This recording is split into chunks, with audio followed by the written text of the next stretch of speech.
With Mr. Bedard and Mr. Noble. So come on up. Thank you. Chief, I don't know if you're coming up too. All are welcome, whatever you would like to do. I'm more than happy to answer any questions. I would defer to Mr. Noble. Okay. Well, good evening, everybody. My name is Andrew Noble from SiteStream. It's a pleasure to be invited tonight and to see you all. Oh, I'm sorry.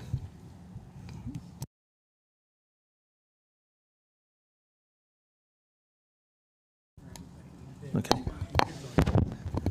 Okay. I'll move the cable. How's that? Thank you very much. Okay.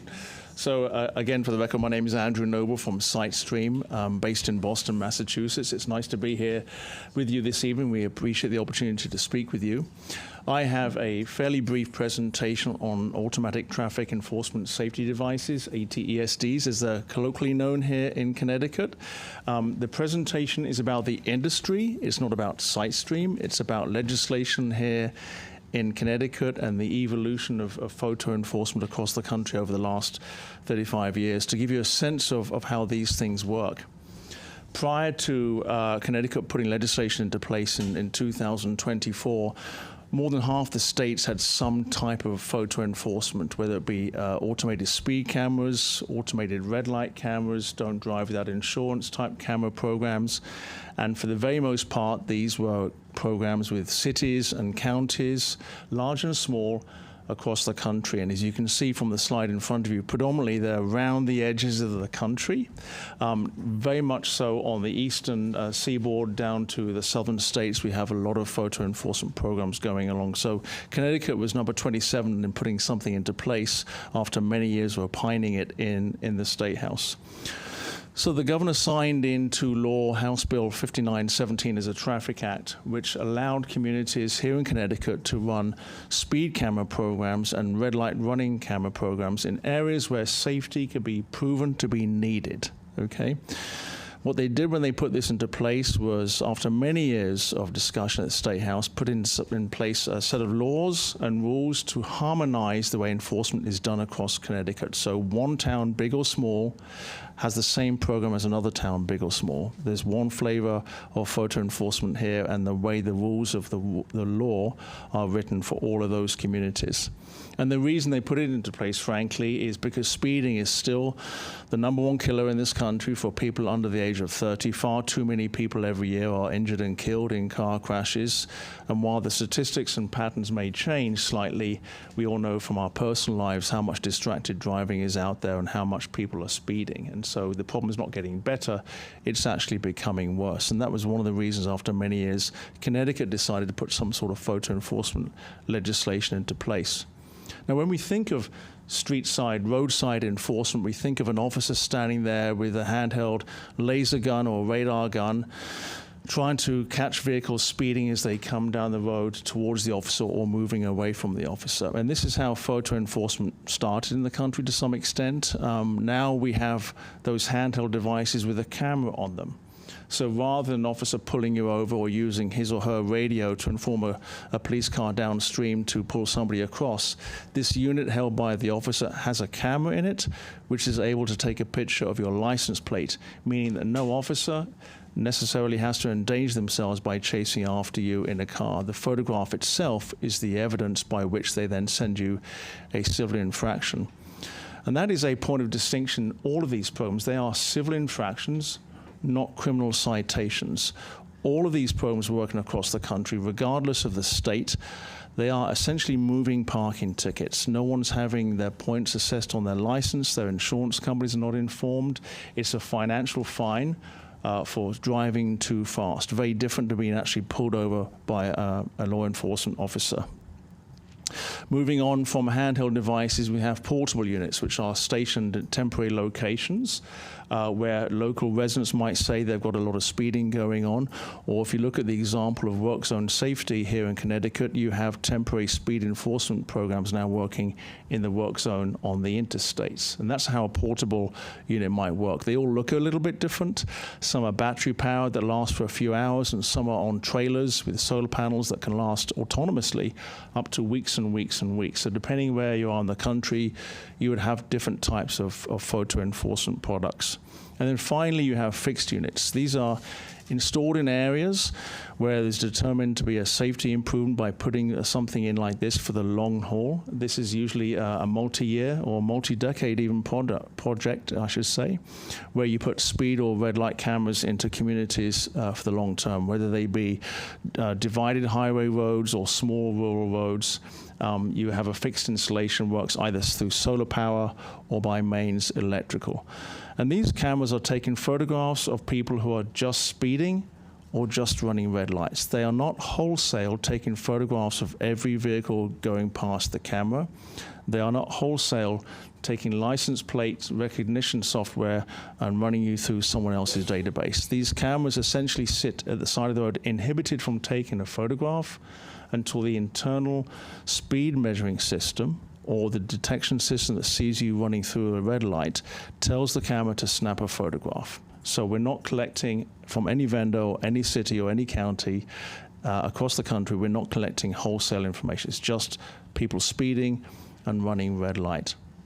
Now, in parallel with the act being passed into law by the governor, it was no city could move forwards unless they'd read the guidelines published by the DOT. The law essentially was predicated on the basis of the fact that the DOT would publish a 14-page document called Guidelines for Municipalities. And that was published on January the 2nd, first working day of the year in 2024. This recipe essentially lays out how you run a program. It talks about the kind of justification reports you need to give the DOT for them to give you permission to put a camera into place. And that's an important distinction for Connecticut. Now, in fact, it was the first in the nation to do so. So no matter how determined a community might be to put a speed camera into place or a red light running camera based on their own personal and professional safety needs, it's the DOT that make that final determination.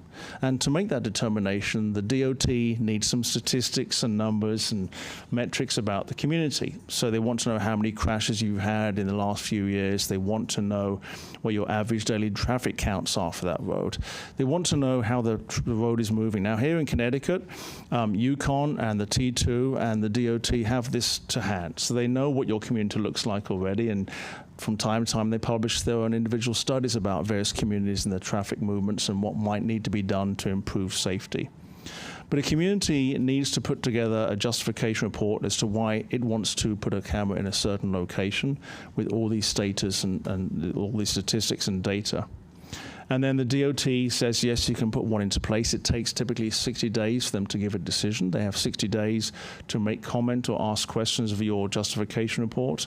Sometimes the vendor you choose will put these justification reports together for you, not in isolation of your community, but together with your community, helping lift that burden from you. Once they've given the go-ahead, you can put a program into place, and then every year there is a reporting need for you to report how many tickets you've issued, how much revenue you've raised, how you've run the program, how much safety has increased, and how much crashes have gone down. So part and parcel of this is they reporting back to the DOT on the safety improvements to your community. Then every 3 years, you have to reapply for the same permit to keep that camera in place. By then, you'd like to think that safety has increased, crashes have gone down, people are feeling better about the roads, and the DOT is more inclined to keep those cameras in place. But that's the 14-page document that gives you the recipe card to how to run a program. So as I said, you look at typically the heat map of where you've had crashes or intersection issues in the past. You start developing a picture about where these cameras might be needed on purely a safety need basis, and you submit these reports to the DOT. And these heat maps are very available here in Connecticut with various different county and state bodies, and we put these together with individual traffic analysis reports as well for those DOT reports for OSTA. Also contingent on the communities to make sure you're not putting too many cameras in an economically challenged area. So qualified census tracts, as they are known, and so the state law prohibits more than 2 cameras going into any single qualified census tract. So mapping where they are in your community, if you have any, is an important consideration when putting those DOT reports together to give a sense of fair play, if you like, to the community about where these cameras are going. So that all goes into that justification report. So regardless of what camera you have in place, whether it's a speed camera or a red light running camera, once the DOT has said, yes, you can move forwards, it's essentially a same 10-step process for any type of program you put into place. The cameras are triggered automatically, as I said before. They're not taking pictures of every driver. They're just taking pictures of people violating by speeding or running through the red light. And those images are typically offloaded automatically by a cellular modem inside that camera to a data processing center with the vendor you will be working with. That data processing center may be outside the state, and a member of that community will be looking at that company, at the violation photographs to make sure it's a real violation. Did somebody actually proceed through the stop sign, or the stop light, I should say, when the light was red? And if so, they run the license plate through the DMV. There's various mechanisms to do that, but there's a direct connection to the public utility, not public utilities, the driver's license motor vehicle bureau, and that's where we get the license plate from.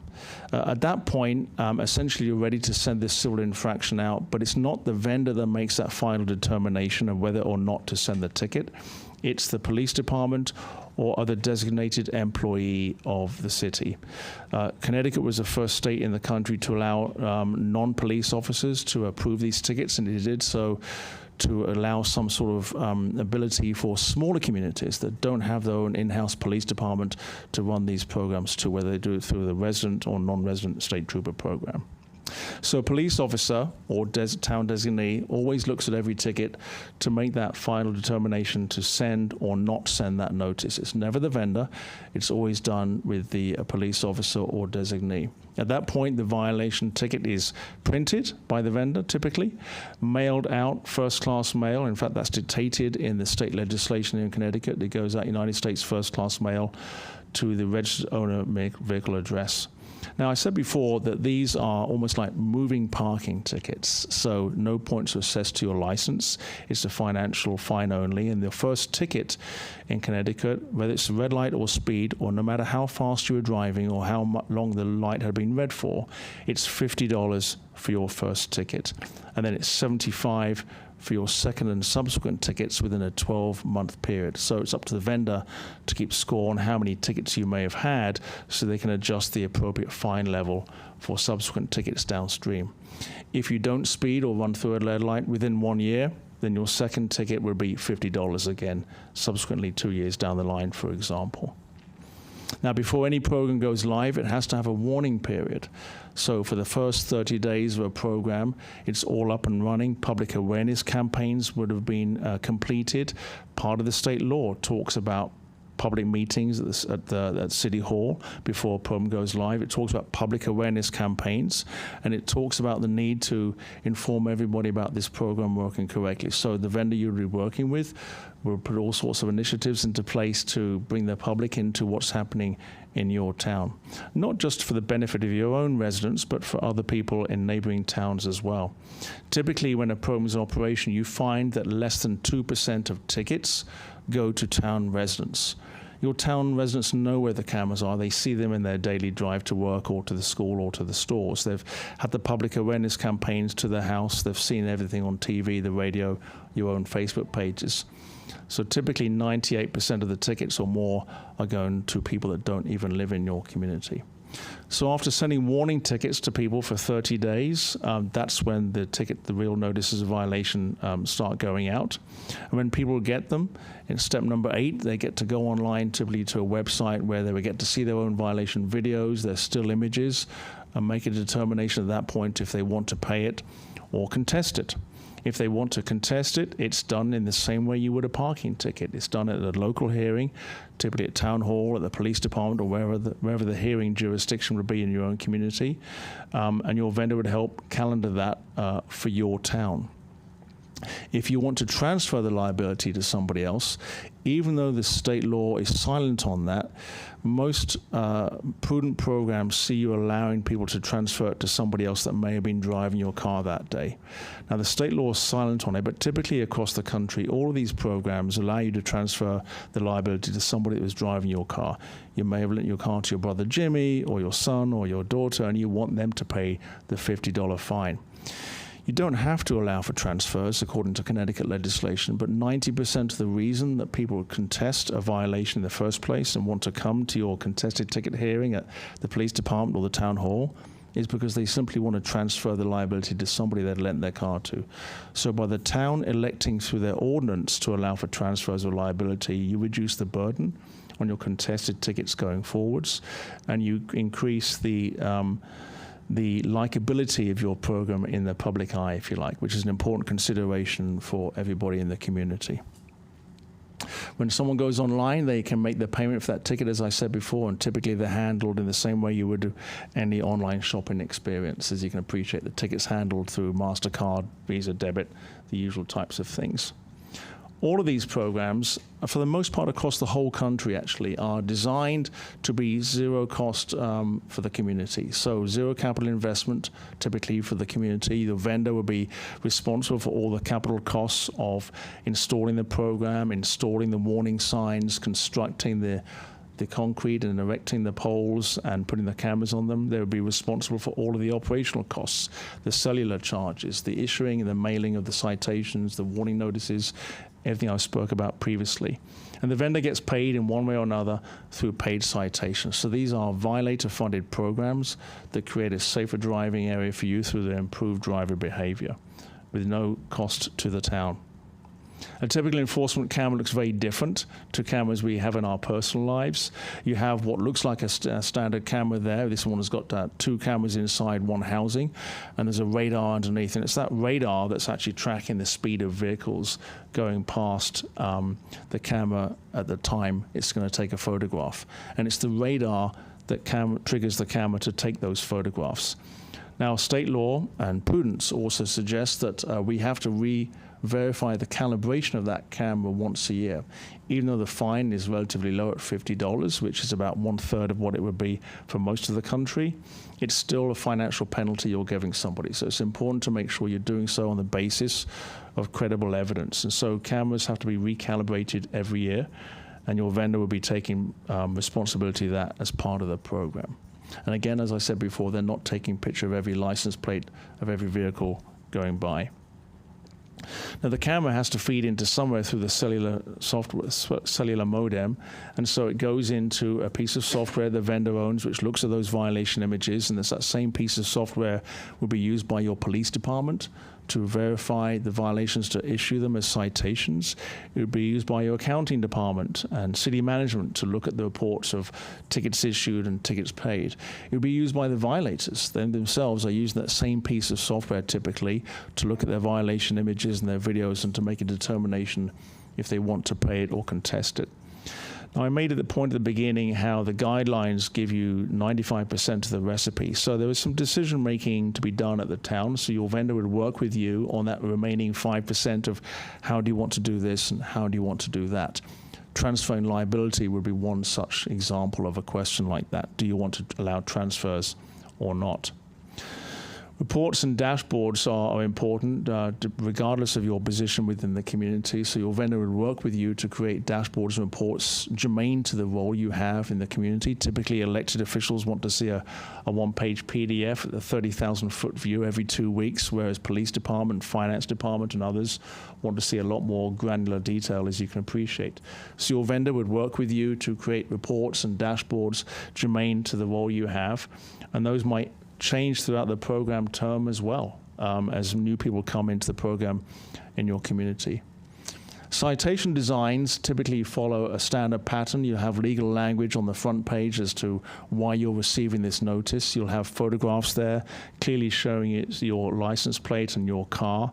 There's usually a tear-off coupon at the bottom for those people that do want to mail in a check. Typically about 16% of people that get one of these tickets want to pay by check. It's still a big source of payment for some people, whether they pay it here at Town Hall or they send the checks to your vendor. On the reverse of this notice, you would get how to contest it, to transfer, to pay. And you'd also be invited to go to a website from the citation where you can get to see the photographs yourself.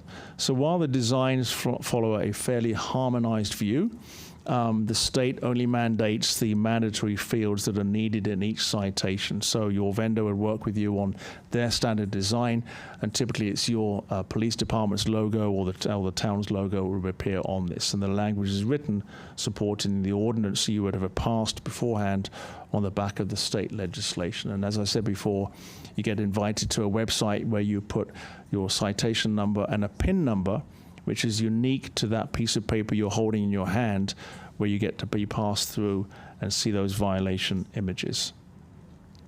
Customer service is important. One of the early questions we're often asked, well, who are people calling when they get a ticket? It's not the town.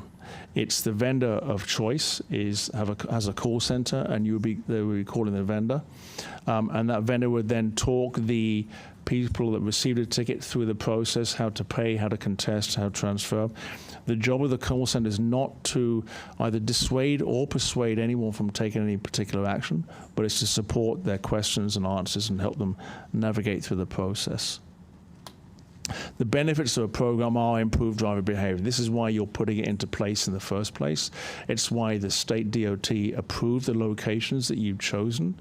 And so you do get an increase in driver behavior fairly quickly. And within typically the first 4 to 6 months, you'll see a decrease of 30 to 40% in violations. And as you can appreciate, that just gets better as time goes on. I will tell you, it never goes to zero. There's always another crop of high schoolers getting their licenses every year. There's always tourists coming through your town that are coming from a community that maybe doesn't have cameras. It never goes to zero, but you do see a discernible difference for the long term. And the good thing about these programs is they also get to measure anonymously the statistics of passing vehicles that are not speeding. So you get to report back to the DOT the 85th percentile and show what the average speed is on the road, even though you're not running license plates. That's the kind of engineering data that the DOT wants to see as a mechanism for them to know that your community is getting safer in time. So these cameras work 24/7. If your school zone, if you have a school zone speed camera and your speed limit changes during the day, typically the camera can allow for that and enforce at a different speed in different hours after school. Speeding is pegged here in Connecticut at 10 miles an hour over the speed limit. So 10 miles an hour or more over the speed limit, you're going to get a speeding ticket. If you're doing less than 10 miles an hour, you won't get a speeding ticket. A red violation is very binary. Either you crossed the stop line when the light was red already, or you didn't. If you cross when the light is yellow and it goes red while you're in the middle of the intersection, you will not get a ticket. If you're blocked in the box and cannot exit, you will not get a ticket. It's only for those people that cross the stop line with their front wheels when the light had already turned red. So zero investment for the community, discernible, demonstrable behavior and increase in safety over a period of 3 to 4 months and for the long term. And the revenue can be used by your community for public safety and transportation initiatives here in town. And that is the quick Cook's tour of automatic photo enforcement in Connecticut in particular and through the country. Thank you. Thank you very much. It is about 5 of. We have a couple of questions or a couple of minutes for questions. If anybody has any comments or questions, Councilor Mangini, go right ahead. Thank you. Thank you for the presentation. I know you did come to our public safety meeting. I just want to reinforce what notes that I had taken before, that some of the funds after your percent can be used toward public safety initiatives. Now, one question I have, would that include, and again, I would defer to our police chief for that, but a school resource officer, or maybe offset the cost of an employee, maybe a part-time officer? Would that qualify in the program? Yeah, the law does not get so granular as to determine what is on the list and what isn't on the list. It makes a fairly broad statement, and it provides for a level of common sense as to what does count and what doesn't count. Certainly, any internal costs you have to navigate this program, let's say you hired someone to do the approving of the citations, even though you have your own police department, their costs can be taken out of it completely. If you decide to use the funds to fund a school resource officer, absolutely, that's a very appropriate thing to do. So anything public safety and transportation initiative you have in mind would absolutely pass the muster of the state, I'm sure. Go ahead, Councillor Hall. Thank you, and I'm sorry I missed you at the Public Safety Subcommittee.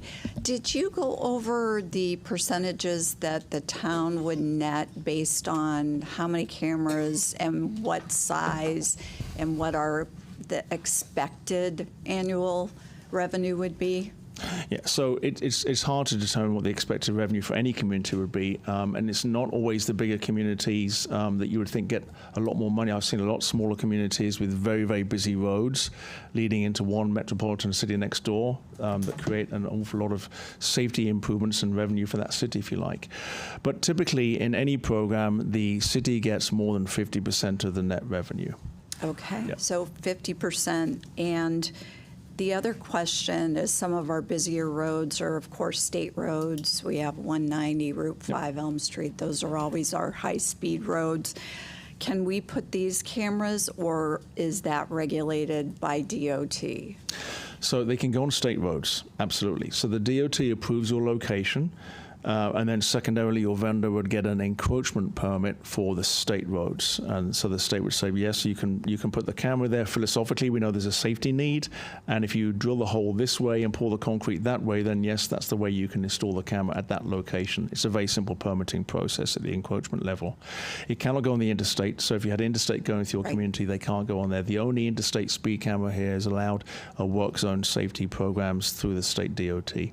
So if we did utilize them on state roads, would the revenue still stay with the town Completely. and not the, oh, okay. Completely, yeah. So that's good. The state in putting this legislation in place has no finding on the revenue beyond that they want you to use it in an appropriate manner for what this is this safety program is putting in the first place. The state doesn't get anything like this. Great, Any of the revenue. okay.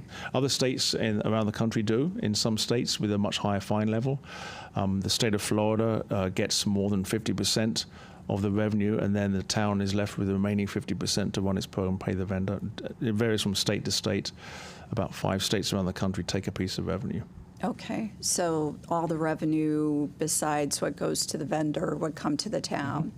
And then also, we're looking at school bus cameras, ticketing as well.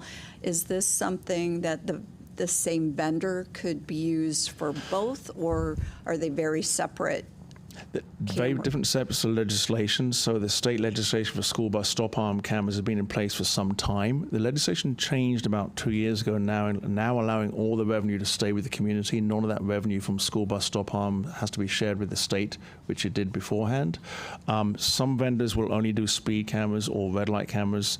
Others just do buses. Okay. Others do, about half the companies do everything. Do both? Okay, so we could technically get a vendor that You would could. do both for us? You could. Okay, all right, those are my only questions, thank you. Thank you. We have about a minute. Councillor Matthews. Thank you. I just wanted to make one statement about my reservation for permanent fixtures because of how fast technology moves, not knowing, what those permanent fixtures would look like if we had to upgrade. I would also like to see, if we were to go this route in a contract, that any upgrades to the software or to the equipment would be not on the town to pay for. And also, I would like the flexibility to not have those permanent fixtures just in case traffic patterns change because of development or people just get familiar with the speed traps. I know that that's a possibility as well. I would quickly like to ask the chief's opinion on how the freed up, if you think that it is a substantial amount of freed up time for your officers, how would you like to reallocate that time? How do you feel like this could benefit the police department?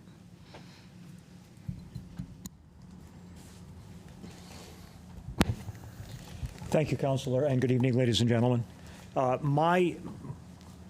My initial thought process going into this was that this was going to supplement or would supplement current traffic division responsibilities. Realize that, and I think this may speak as to the last question you had just a moment ago, or the last observation you had a moment ago, these are going to go at set locations that are approved by the state based on traffic and accident data, and they're going to stay there. This is not a speed trailer that we're going to move from problem location to problem location to problem location. And that's nothing to do with Mr. Noble or his organization. That's what the state statute provides for. So we are not going to see a decrease in the volume, I perceive, of citizen complaints primarily on our secondary and tertiary roads that officers are challenged to go out and enforce on a regular basis. I think this is better perceived as a supplement to what traffic division and patrol does, as opposed to in lieu of. Thank you. Thank you. All right.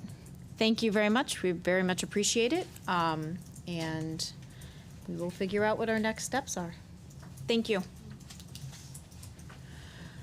That is going to conclude our special meeting. So can I get a motion to adjourn the special meeting, please? Motion made and seconded. All in favor of adjourning the special meeting? All right, there are 1, 2, 3, 4, 5, 6, 7, 8. Zach, are you in favor? Thank you. 9. 9 in favor, none against. So our special meeting is adjourned.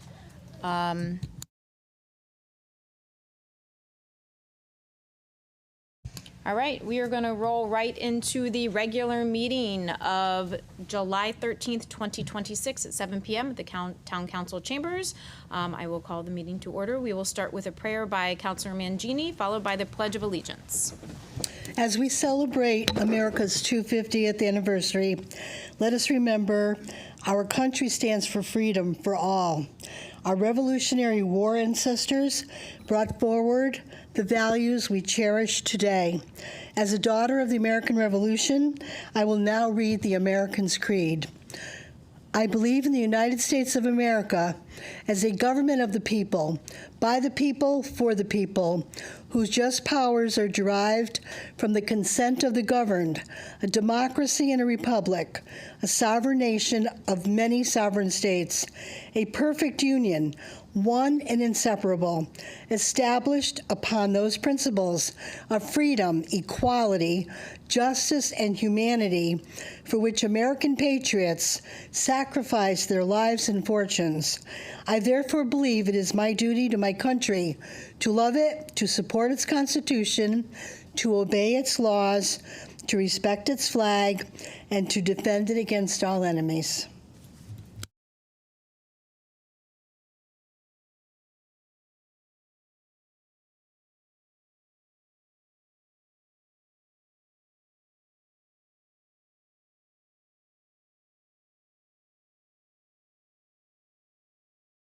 Thank you, Councilor Mangini. Can I have roll call, please? Councilor Mangini. Here. Councilor Matthews. Here. Councilor Pisner. Here. Deputy Mayor Santinella. Here. Councilor Thomas is absent. Councilor Ungary. Here. Councilor Zanoni. Here. Councilor Allegro. Here. Mayor Sakala. Here. Councilor Crisati is absent. And Councilor Hall. Here. 9 members are present, 2 are absent. Thank you. Fire evacuation announcement number 4. In the event of a fire and emergency, there are 2 means of exits of the council chambers. Exit out a rear door and walk a safe distance away from the building, or exit through the side doors, which is my left, the audience right, down 1 flight of stairs, out the door, and a safe distance away from the building. Minutes of preceding meetings. Can I get a motion to accept the meetings of June 15th, 2026 special meeting? So moved. Motion made and seconded. Any additions, questions, concerns? Okay, all in favor? All right, that is 9 in favor, no abstentions, none against. Can I get a motion to accept the public hearing minutes of June 15th, 2026? So moved. Motion made and seconded. Any questions, comments, changes? Sensing none, all in favor? 9 in favor, none against, no abstentions. Regular meeting minutes of June 15th, 2026. So moved. Motion made and seconded. Any questions or comments? Sensing none, all in favor? That is 9 in favor, none against. And lastly, the special meeting of June 23rd, 2026. So moved. Second. Made and seconded. Any questions, comments, or changes on this one? All right, all in favor? It is 9 in favor, none against, no abstentions. Thank you. Item 6, special guests, there are none. Item 7, public communications and petitions. Item 7A, thank you very much, is going to be public communications regarding agenda items only. Any resident or taxpayer who wishes to address this council shall be first recognized by the chair and state their name and address for the record. You will be given 5 minutes in this round. Once we get to 7B, which is any item under the purview of town council, you will also be given 5 minutes on that one. We'll start with 7A, go to 7B. If we get to the item 16 on the agenda before 11 p.m., you will be given 3 minutes during that round. So we will start with Ray. Come on up, Mr. Peabody. Oh, do you have? Oh,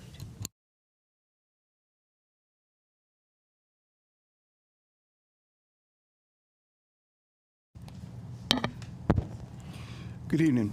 Before I start, I just want to thank each and every one of you for the work you put in. I know it's a hell of a lot of time and effort, and this one person, this one taxpayer and voter appreciates it. Don't know if anybody else does, but I do. Okay. What I want to talk to you about is the Annex/Fermi reuse. And I'm going to refer back a few years to 2015. Everybody get in my way back machine and we'll go there. There was a facilities condition assessment that was completed in June of 2015. The assessment included any architectural issues, HVAC, electrical, plumbing, site and code issues.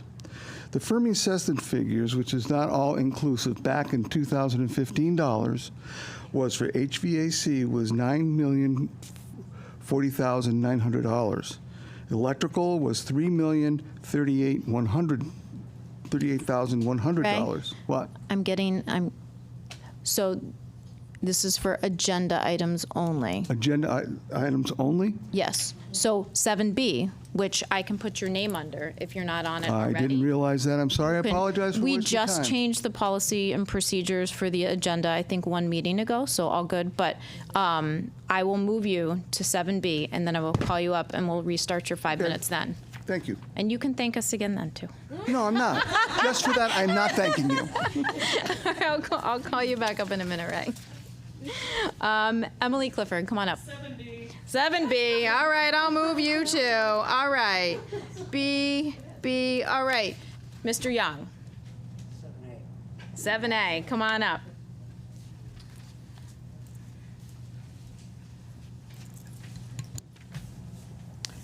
George Young, 8 Holly Lane. Good evening, Council. Item 13I, the resolution to authorize issue and sell the town of Enfield general obligation bonds, refunding bonds, I should say. It was recommended that the town go to market for $28.5 million to replace the 2000 and 2015 and 2017 bonds. As stated, we will pay off the old bonds as they mature, and our savings would be about $35,000 per year, or $350,000 in total. This is good for the taxpayers of Enfield if it materializes. In this protected savings, does it include all costs, or projected savings? Does it include all costs to issue these bonds? And if not, what is the real savings? I certainly am in favor of the council passing this resolution. Agenda item 13J, a resolution to extend the senior volunteer tax credit for another year with the same $100,000 cap. Last year, I felt that no more than $80,000 would be needed, but there was a $100,000 calculated into the mill rate. That actual cost was $55,200. Why are we taxpayers paying based on a $100,000 in the 28 budget when the actual cost is known well before the fiscal 28 budget is done. Last year, there was an additional $20,000. And this year, it was about $45,000 included in our mill rate.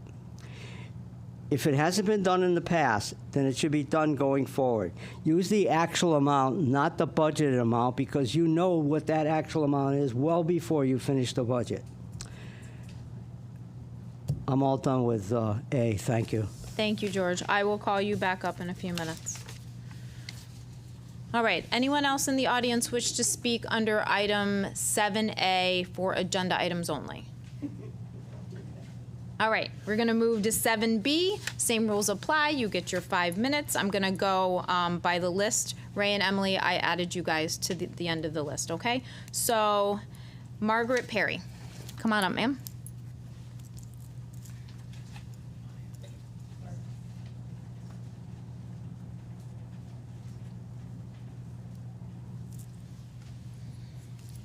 Margaret Perry, 281 Washington Road. This is going to be really quick.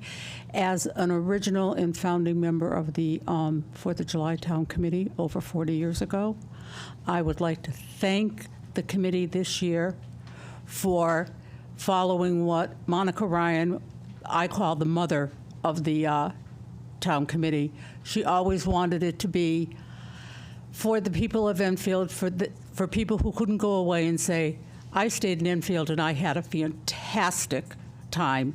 And the committee this year proved that. You can stay in Enfield, you don't have to go away, and you can have a fantastic time. They did a wonderful job. Thank you. They did Enfield proud.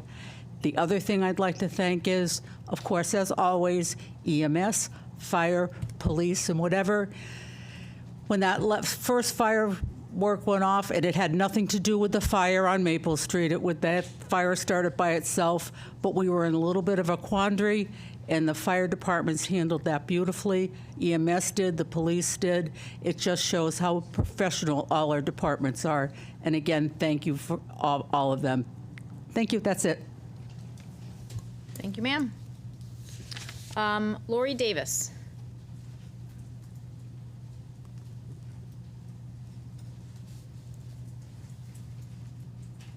Hi. Lori Davis, 30 Maple Avenue. The fire was on Avenue, not street. So, first off, I would like to say the signs are working wonderfully. Thank you so much. The neighbors appreciate you. And the second thing, I think it might be more towards Miss Maya over here. They spray painted the roads again. This time, thankfully, they're in the right direction, but they spray painted the roads again. Graffiti is illegal. We can't do it, you guys shouldn't be able to do it. Also, it looks terrible. It looks trashy, it's just haphazardly just sprayed. It looks ugly. It makes T-ville look even trashier. So if you need to have permanent markings for the race, please have something stenciled or printed. It looks terrible. It makes the whole entire neighborhood look very trashy. That is all, and thank you for the firemen last night. They were so brave. I watched it all happen, and they were amazing. So I appreciate Enfield Fire in Suffield that participated. Thank you. Thank you very much. Mr. Young, come on up, sir.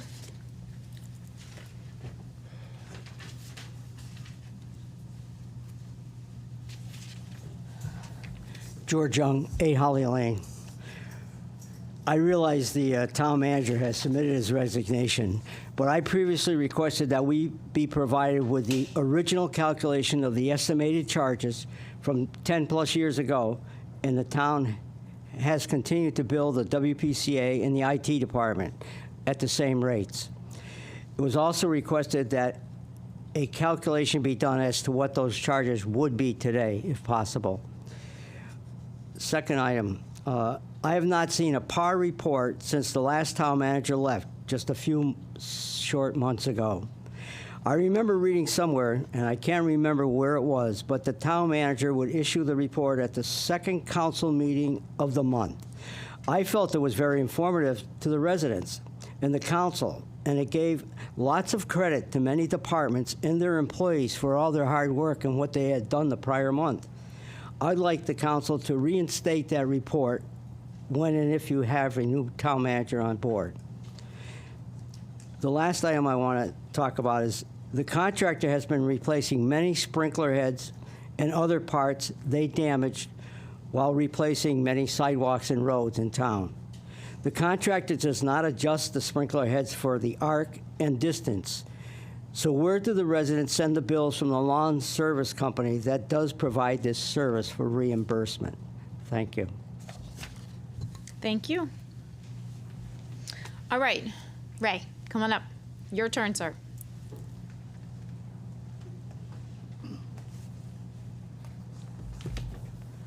Ray Peabody, 370 Washington Road, Enfield, Connecticut, and I guess I gotta watch YouTube more. So anyway, I don't want to go through all the gory details of money here, but the bottom line is, in 2015, the town council knew what had to happen for every single building in town. That include the 12 schools.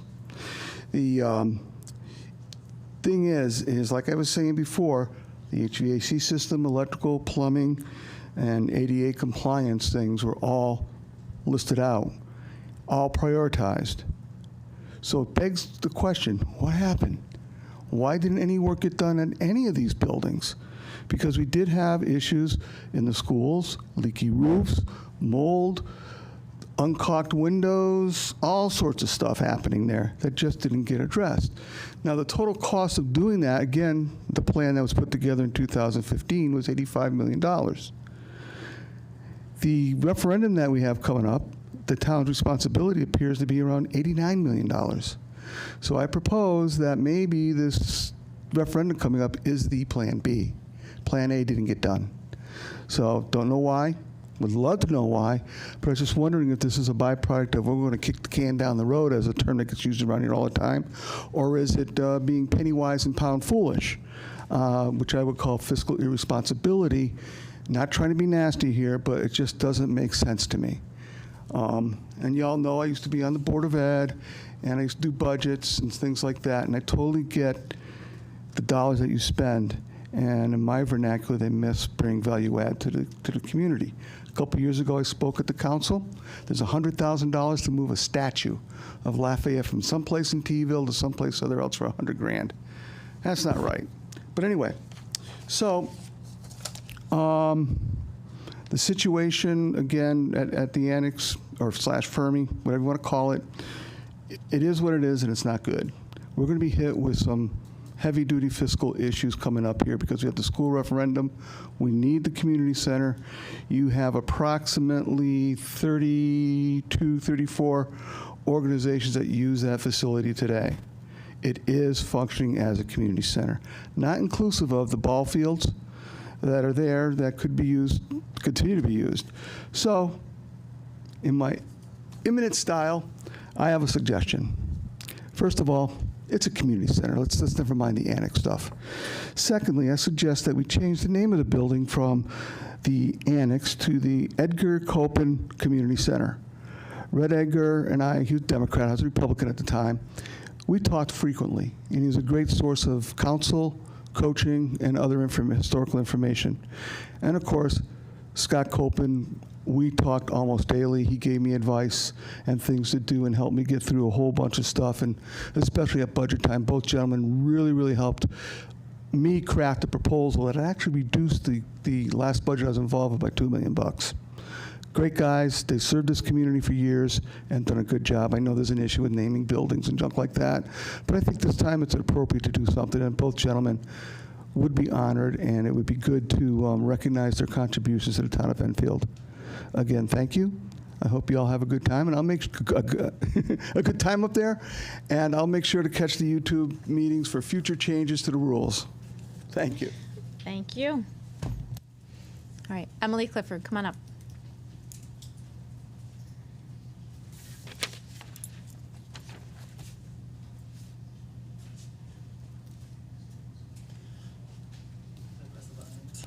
Hello, Council. Good to see you. And great, thank you for the previous gentleman for the shout out for Fermi / the Annex and our community center. And the previous speaker who talked about things happening in Thompsonville. And the previous speaker because the 4th of July celebration was fantastic. Well done. So Emily Clifford, 8 Gordon Lane. When I'm not living at 8 Gordon Lane, my second home is 124 North Maple Street, which is formerly Fermi High School, and which is our de facto community center. I'm president of the Enfield Community Chorus, which rehearses and performs at Fermi. I'm going to call it Fermi for now. And I take adult ed classes there. I support the Friends of the Library book sales and their different programs, which helps our library become stronger and offer more to our community. I attend the Opera House Players, amazing productions, which brings so many people and talented actors to our community and puts Enfield on the map in a really positive way. My kids do sports through Enfield Recreation. They're on the rec swim team, the Enfield Dolphins, which is having a swim meet right now in Berlin. Go Dolphins. And they're swimming in the last remaining pool in town. And I could keep going, but just from this, you see, as the previous gentleman said, that our community center plays a giant role in bringing together so many different programs, organizations, services, and residents of all ages. I also want to say that I know every person on the town council and town leadership is aware of this. This is not a perception issue that's lacking on your end. But for the people who are here today, for the people who are watching on YouTube, it does suffer from an image crisis because a lot of people don't know how it's used, which is why I wanted to speak today.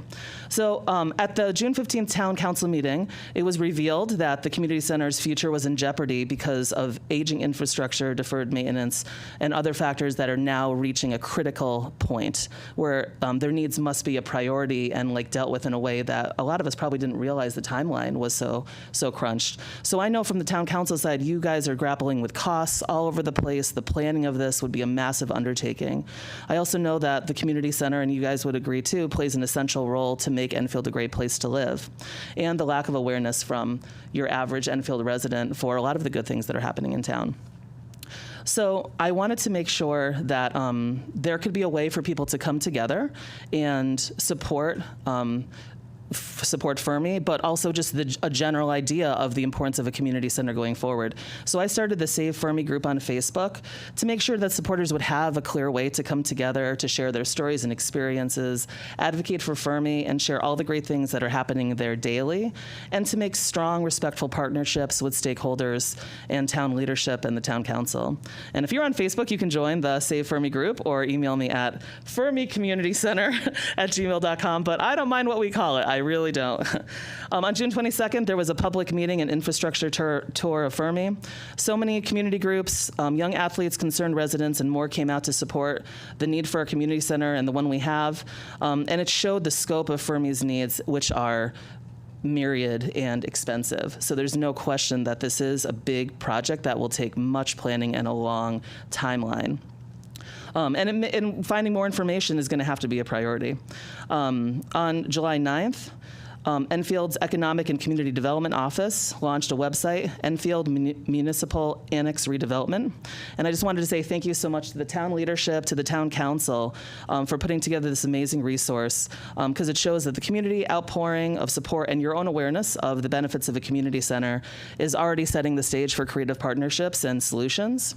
And to anyone listening here or at home, I hope you go to the town website, or you could go through Save Fermi too. Go to that website, take the official town survey, which asks for your experiences, your input, your ideas, because even though it feels like this kind of terrifying crisis that oh my gosh, how long will the systems work at Fermi? What do we have to do? What's the Band-Aid? What are the tiers of priority? It is potentially an opportunity for not just stabilizing what we have, but potentially reimagining it and repurposing it with a lot of focus and vision, which is something that we lacked, in the 10 years since it was decommissioned as a high school and has organically became a community center.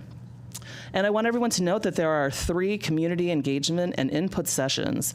The first one being this Thursday, July 16th, from 6 p.m. to 7:30 p.m. The next one is August 1st, which is a Saturday, interesting move, 10 a.m. to noon. And the third one is to be announced in September. So these are all official town information input gathering sessions, and it shows, like, once again, that the town is invested in exploring lots of options. Unlike the infrastructure tour on the 22nd of June, this Thursday's community engagement input session will be a walkthrough of Fermi, so that people who maybe haven't have their lives attached to this building, like me and my family, if you haven't been to the building in a while, maybe you graduated there from high school, maybe you were like, wow, I just thought it was a place where we store files. I didn't realize there were so many groups that use it and how it can be used. You should totally come and walk through and see all the different buildings, see all the different groups and organizations, town services that are being offered that can make everybody's lives better and make connections from people who live in all different neighborhoods and areas in town. So I'll see you there, and thank you very much for your time. Thank you. All right, that is everybody that was on the list for 7B. Anyone in the audience wish to come up and speak to the council on any non-agenda items or agenda items for the first time? All right, for the second time. Come on up, Ray. You get 3 minutes.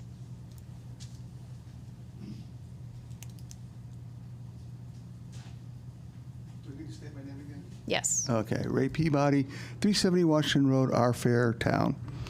What I wanted to say just is more so for a mindset going forward. There's a lot going on with this particular facility, but break it up into manageable pieces. Don't try to do the Big Bang Theory, getting it all done at once, because that's going to be huge. But if you can break it up into more manageable pieces, that might be, one, a more effective way to manage the building and its deficiencies right now, but two, also to manage the funding. So that's just my thought. Just wanted to share that with y'all. Take care. Have a great evening. Thank you. All right, anyone else for the second time? All right, public communications is closed. Item 8 on the agenda, Councilor Communications and Petitions. Councilor Zanoni said he is all set, and I know he's going to probably have to log off soon. So, Councilor Ungar, go ahead. Thank you, Madam Mayor. Wow, this last week that we've had with community involvement in the town has just been amazing. I want to give some sincere thanks to the 4th of July Committee. They did a bang-up job. They spent countless hours in the heat and long days just to make it a fun place for the community. It was a weekend filled with family fun, community spirit, and great patriotism everywhere you look.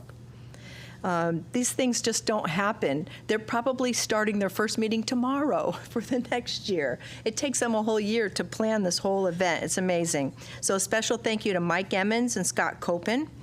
Also, last week there was a special reading of the Declaration of Independence that was held at the Old Town Hall, which was really insightful. A lot of that I just didn't remember. So it was really interesting and nice that the Old Town Hall was all decorated. It was well attended, and I don't know if you've all been inside that building. It's just amazing. It's different. I was there years ago. The head of the Historical Society is Shannon Ellinger, and she's doing a bang-up job over there. The place is clean. It's got things in there that are just amazing. 3 floors of it, actually. They're doing a wonderful job. Also, I wanted to commend everyone involved in the parade. It was a great turnout. We had all kinds of people walking in the parade. It was great. So just want to thank everybody for coming out. It was a great weekend. Thank you. Thank you very much. Councilor Hall, anything?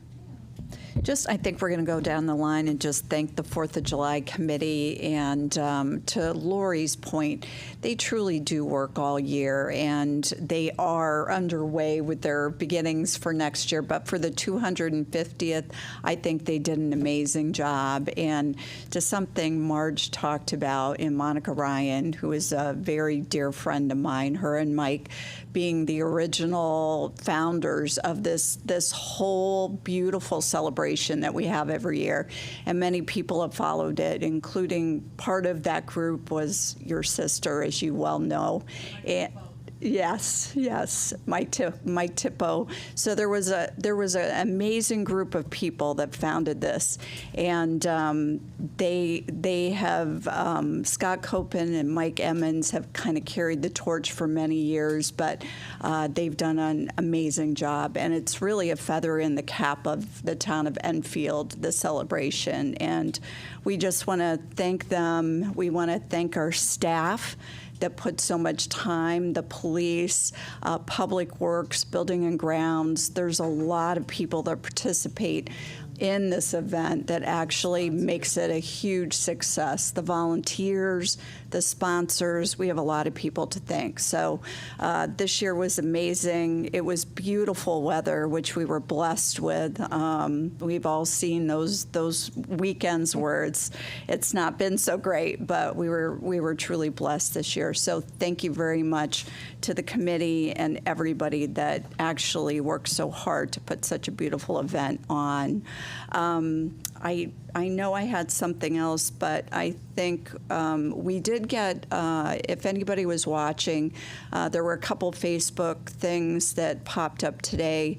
There was a trailer in Powder Hollow Park, which has been taken care of, by the way, by our police department, so that is no longer there. I know there was a whole stream of people commenting and talking about it. It is gone, and the police department did take care of it. So, and also our thoughts and prayers go out to the family from the fire that happened the other evening. And I know, Matt, through the mayor to the town manager, I'm sure our social service department will make themselves available if they haven't already, which I'm sure they have. But anything we can do as a town or a council will be there to certainly help with.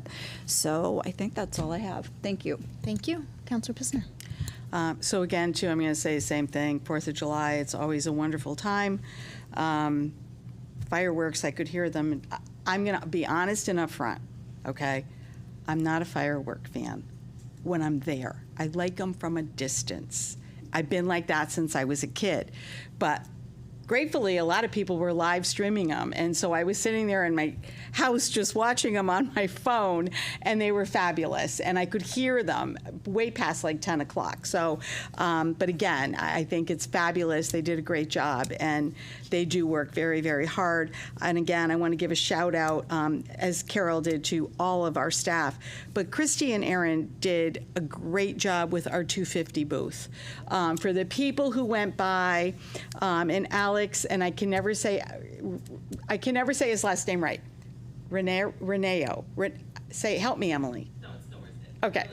Anyways, he painted so you could put your face in there with, oh my God, he did a great job with that. And just a shout out to him. And to all the other towns that came and supported our 250 booth. There was Windsor, there was Sturbridge Village was there. I mean, that was just really, really great working together and just making this extra special. So just a shout out to them. Marge, I want to say hi. It's great to see you. I'm glad you could be with us tonight. So, Ray, Annex. I agree, and Emily too. I mean, we do need a community center in Enfield. There's no denying it.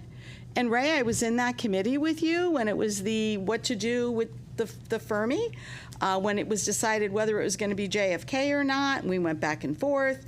And I do believe we need a community center. But what's the community center have to look like? And I think that's what we have to decide, is what does the town need? That's a huge building. Do we need the entire building? I personally feel, in a perfect world, and I've said this for the last 5 years I've sat up here, that I would like to see a public-private partnership where we use what we need and somebody else steps in and uses the rest of the building so that we can kind of like merge together. And, maybe we can figure that part out. I don't know. But again, you said the numbers. It's a huge, huge investment. And we have to see where it's going to fall. George, I agree with you. I like a PAR report. As a counselor, it does get emailed to us, so I get to see it.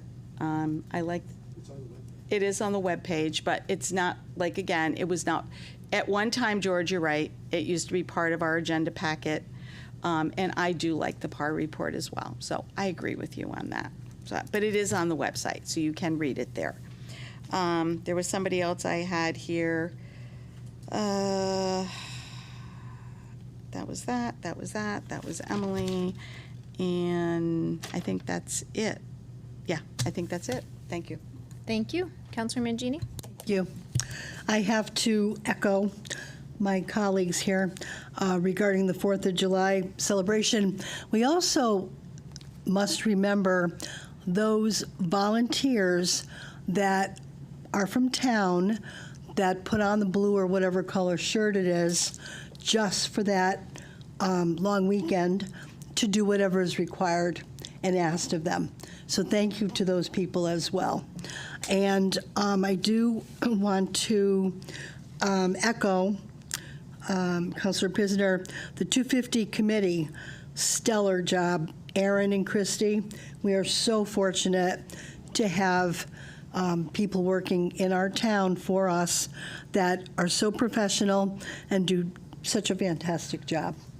And I do also had been asked by Mike Cotnor from Rotary to thank the town for the support of the 152 current veteran banners.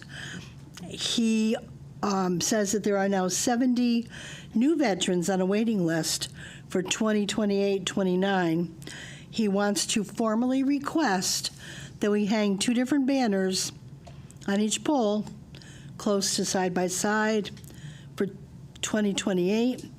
I guess he spoke with Matt briefly at one point and said that perhaps Matt might be able to figure this out. So that's on you, Mr. Town Manager. But again, we all agree it was a beautiful, novel idea, and everyone thoroughly enjoys looking at them. He wants to know if, through TIF, we might be able to buy the second set of 152 plus brackets to save costs for the future, because each banner needs 2 brackets that run between $50 and $60. So I just want to throw that out there. I did tell Mike I would read his email because he wanted to make sure he got the point across to say thank you. And lastly, Mount Carmel is coming up quickly. Thursday the 30th, we have our procession. The 31st is Friday. Saturday the 1st and Sunday the 2nd, we wrap up with a mass honoring Our Lady. And we also have Dina Martin and Tony Orlando as guests coming. So it should be quite an exciting event. And of course, all the Italian food too. So everybody, please come and celebrate with us. Buona festa. Thank you. Thank you, Councilor Mangini. I just have a couple of items. George, the senior tax credit is actually not going to be moved on tonight on this agenda. That was actually supposed to not be on the agenda, but clerical error. So the hope is to do a little more work on that, make sure it comes back. I think there will be a meeting with the appropriate subcommittee on that. Again, thank you. I'm not going to regurgitate all of the thanks for the July 4th committee, but I do know we probably have a few very tired counselors up here, in Councilor Matthews, Mangini, and Ungary, who I think probably spent the entire weekend there working. So we appreciate them on top of everybody else that has been thanked before. And Emily, actually, I was going to talk about the annex today in my comments, so thank you for bringing the website up.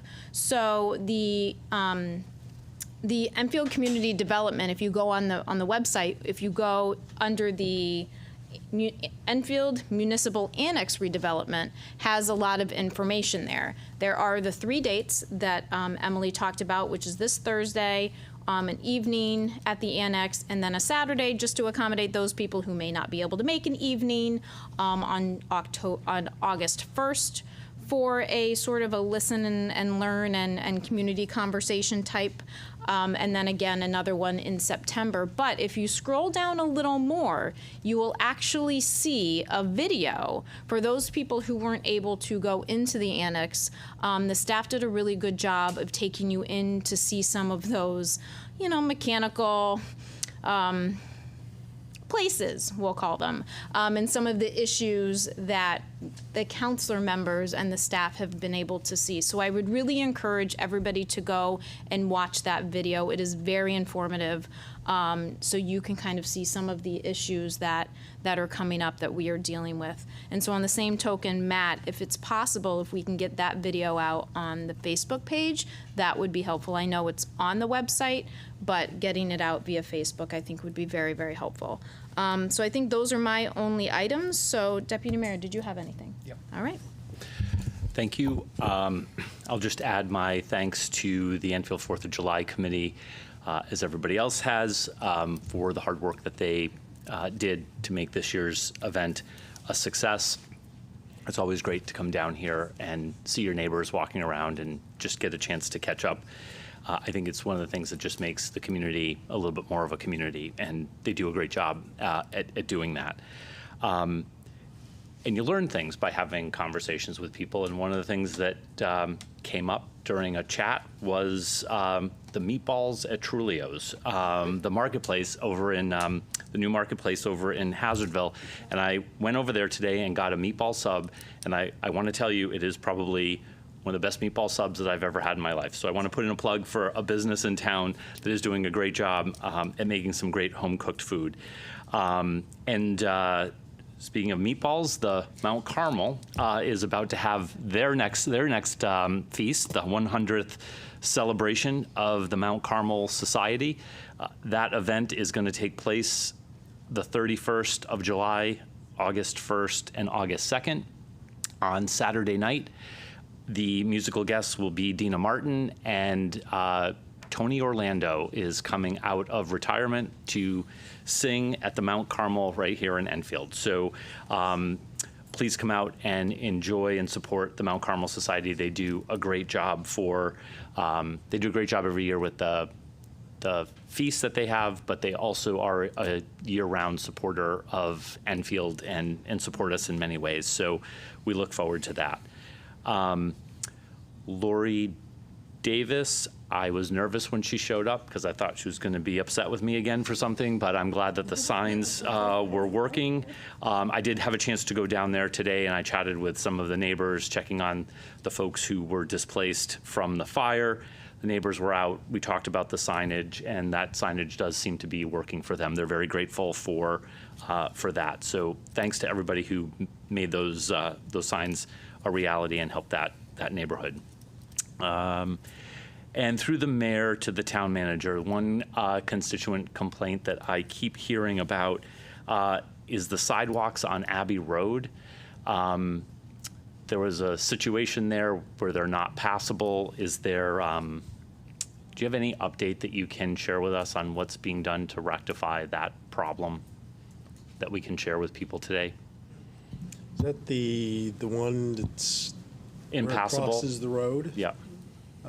We did have a lot of conversation to that individual. I've been trying to set up a meeting to talk to the gentleman to discuss this, but he has not been forthcoming with an attempt to meet. So I think the concern here is this has been going on for, I would say, almost a year, if not longer at this point, with just somebody intentionally obstructing a sidewalk. And I just don't think residents have the right to do that. And I think people are just getting a little fed up with that. Is there, what tools are in our toolbox to remedy that? I mean, we can go out and clear the dirt that he placed on the sidewalk. I think we've done that before. So I think we've done that before. I'm sorry to interrupt you, but I think we've done that before, Yeah. and then it's reappeared. Yeah. And so it's really not incumbent upon us to keep spending resources when we have other things to be doing. Mm-hmm. I think we just need to look at more definitive, punitive things to remedy this, because I think the neighbors are getting pretty upset that they should be able to use the sidewalk and take a walk in their own neighborhood. So yeah, I don't know, where, do we need to refer this to a committee? Well, I don't know if this falls in blight. Does it fall in public safety? That's the committee. We'll talk. Okay, so you two go work on that, and that is all that I have for tonight. Thank you. Thank you very much.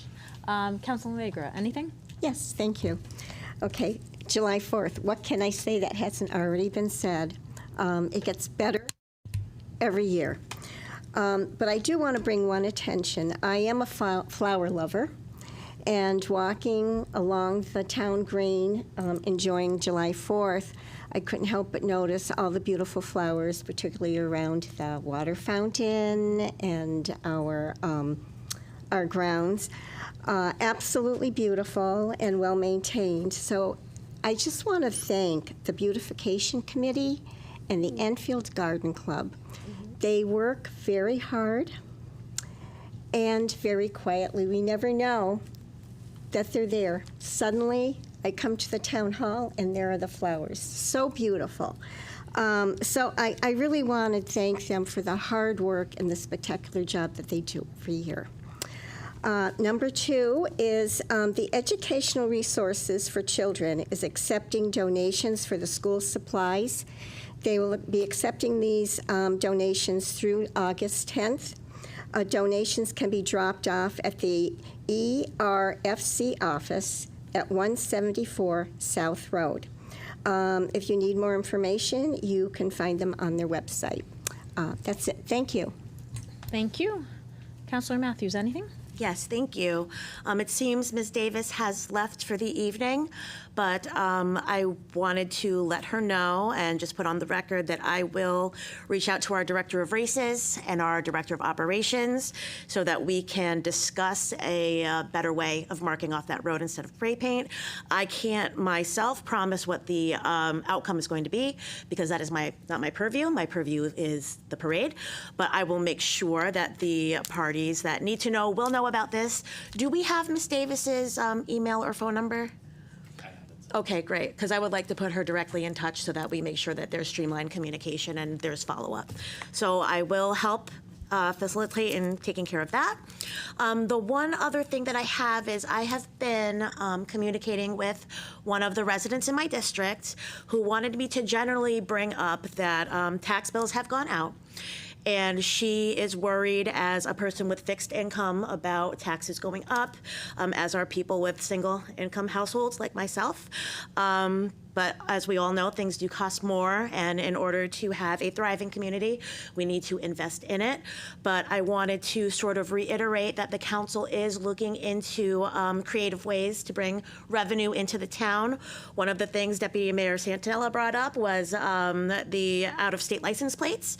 I am working at the time with trying to figure out how to get more revenue out-of-state landlords, and I'm also noodling on an ordinance for limiting door-to-door salesmen and what kind of fees and fines we might be able to establish with them. And as I said, like, these are creative ways. These are new things that we haven't really done before. So if any residents are also concerned, because I'm sure that you are, please use our emails to give us any suggestions that you might have. Some things might work, some might not, but at least we could start taking a look into some more creative ways to bring more revenue into this town, because I think that is the way that we're going to be able to alleviate things as costs go up. So I just wanted to let you know kind of where our heads are at. Your words are not falling on deaf ears. We are all trying to find these creative solutions. So if you've got some, please bring them forward as well. And that's all I have. Thank you. All right. Through the mayor to the town manager, Matt, the soccer committee group leadership that we were supposed to get back to with a winter agreement has not heard anything back yet. And I know I brought this up like a few months back, and I think you said somebody had reached out to him already, but he said he has not heard a word since, I think, your meeting. So I brought this up at the DPW subcommittee. I was told that the agreement had been sent out. We brought this up at our last meeting. So and he said he has heard nothing. So And I would just like, I have not heard anything either. No No. one has reached out to me. Yeah. So that was a July 15th or July 11th meeting. I'm sorry, January 11th meeting at the beginning of this year where we talked about this. So Yeah. I'm not really sure why he hasn't gotten that. Because it is getting to time for them to start promoting Yes. the winter Yeah. soccer program. Yep. Can you maybe get back to John and I? Thank you. Thank you, Matt. All set? Yeah. Okay. All right, we will go to number 9, Town Manager Report and Communications. Good evening. Good evening. Almost trained. You guys took care of everything for me, so. All right, item. Except, I'm going to turn it over actually to Steve to give a little bit update on the town manager recruitment process, concerts, and so forth. Good evening. Thank you for warming them up, Matt. First, quickly, now that the Enfield 4th of July is done, and I spent all weekend there, and I can attest to everything that you guys said, what a wonderful time. I had friends come in from out of town. They're like, wow, Enfield really knows how to do it. And we do. I mean, you guys run a great town. So it's good to hear someone from outside of town saying that. Tomorrow we have Wendy from the Six Pack of Blues playing at the concerts because we're resurrecting our concerts now. We took a pause during this 4th of July celebration, so it's going to be a really sizzling hot concert tomorrow. So come out, bring water, and enjoy yourself. We've been working aggressively. As you know, last week we appointed strategic government resources for the town manager search. I've been working with Bill Fraser, the recruiter. We got the contract. We sent it to the town attorney's office. They reviewed it very aggressively, got it signed today by Matt. They're going to sign it. We have a conference call today with Bill Fraser. Stay tuned for a questionnaire that's going to be coming up. I'm going to be the liaison between the town of Enfield and the rep from SGR until told otherwise. So he's looking to come out here July 27th for our non-meeting. Any meeting we have is a non-meeting under the FOI statute. So, and if you can't make it, that's fine. But he really wants to get input and feedback based on the questionnaires we're going to be sending. So he makes, and he's going to meet with the directors too. He wants to learn from them how things are going. He needs to know what he's going to be promoting as far as the town of Enfield to potential recruits. So he's doing his due diligence, learning from you, learning from directors, and he's going to have a good handle on things when we start going out to the market and advertising for a town manager. That's what I have for updates so far. As I get more, I will update more as I get it. But we've been working pretty fast as we can, actually. So, thank you. Perfect, thank you. All right, Town Attorney Report. Nothing to report. Thank you. Reports of special committees, item 11. Any special committees needing reports for tonight? All right. Item 12, unfinished business. There is none. Item 13, consent agenda. There are 3 items on the consent agenda. Resolution authorizing the town manager to enter into an agreement, and a resolution to accept funds, and to have him sign, and the town manager to sign and submit a grant application. Any issues with anything on the consent agenda? All right, all in favor of, I'm sorry, can I get a motion to approve the, it's been a minute, sorry, yeah. Second. Motion to approve the consent agenda, please, has been made and Second. seconded. All right, all in favor? All right, there's 9 in favor, none against. Thank you, Counselor Zanoni. Enjoy your trip, if we don't see your face again after tonight. I mean, on tonight. I mean tonight. You meant tonight, not ever. I meant tonight, not ever. I meant tonight. Sorry, guys.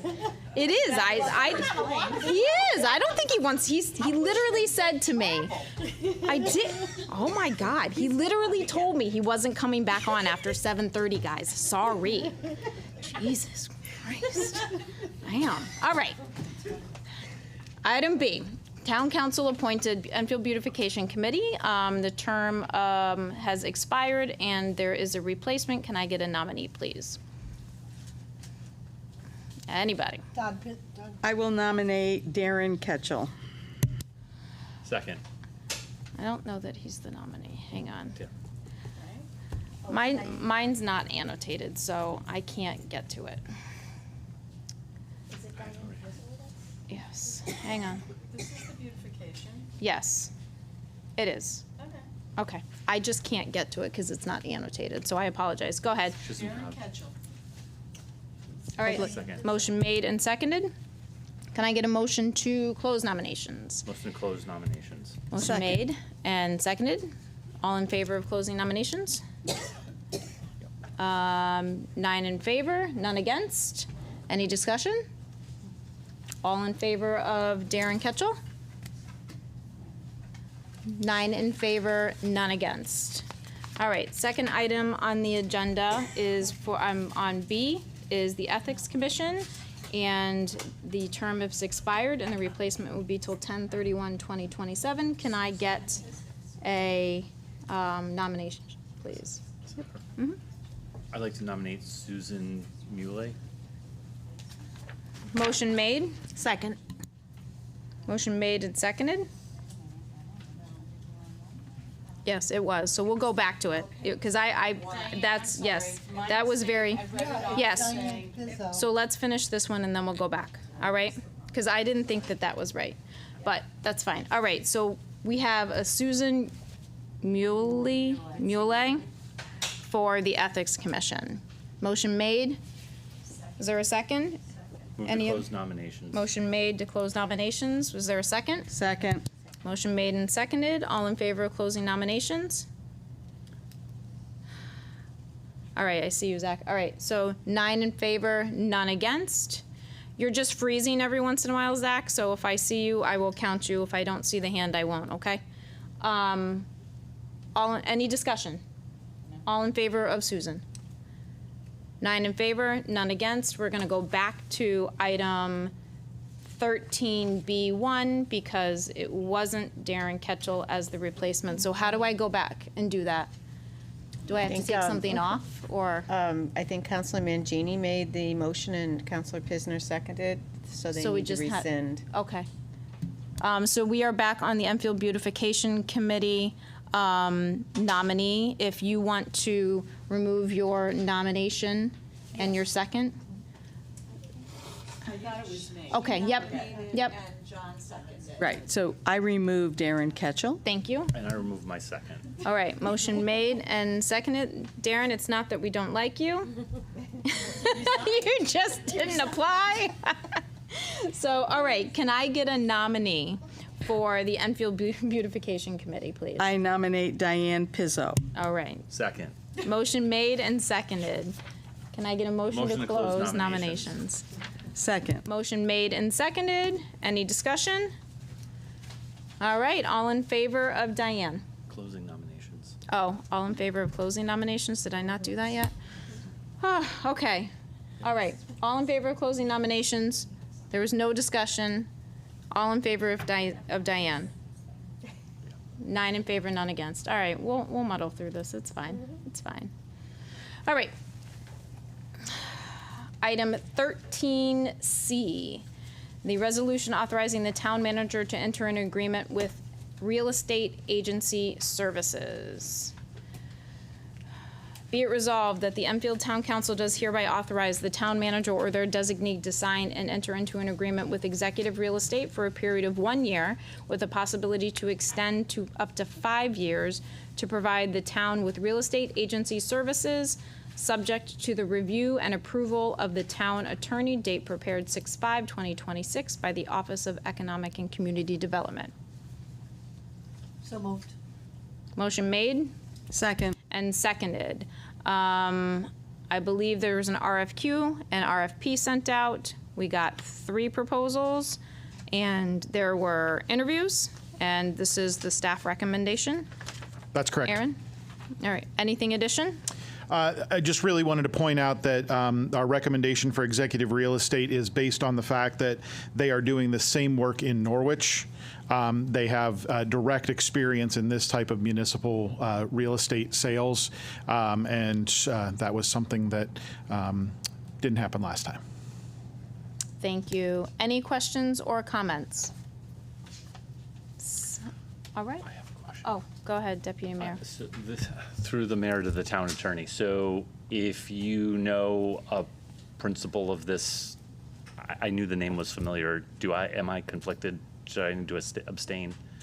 You're not conflicted unless you feel that you I have no have like a financial personal interest and interest. no Okay. personal stake, but, okay, You can vote. okay. Thank you. All right, any further questions or comments? Sensing none, roll call, please. Counselor Mangini? 4. Counselor Matthews? 4. Counselor Pisner? 4. Deputy Mayor Santinella? I'm going to just abstain, yeah. Counselor Ungary? 4. Counselor Zanoni?